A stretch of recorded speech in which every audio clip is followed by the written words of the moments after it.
Good evening friends. അപ്പോൾ ഞാൻ തന്നേക്കുന്ന മറ്റൊരു പുതിയ ചോദ്യമായിട്ടാണ്. ചോദ്യം നോക്കിക്കേ. 30 മീറ്റർ, 600 സെന്റിമീറ്റർ, 40 മീറ്റർ എന്നീ അളവുകൾ പൂർണ്ണസംഖ്യയായി അളക്കണമെങ്കിൽ അളവുകോലിന്റെ ഏറ്റവും കൂടിയ നീളം എന്തായിരിക്കണം എന്നാണ് ചോദ്യം. അപ്പൊ അളവുകോലിന്റെ കൂടിയ നീളം ഇത് നോക്കിക്കേ.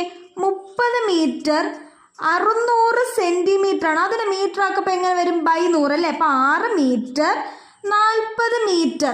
ഇവരുടെയൊക്കെ HCF കണ്ടാൽ മതി. 30 എഴുതുമ്പോൾ 2 × 3 × 5, 6 എഴുതുമ്പോൾ 2 × 3 എന്ന് സ്പ്ലിറ്റ് ചെയ്യാം. 40 എഴുതുമ്പോൾ 2 × 2 × 2 × 5 എന്ന്.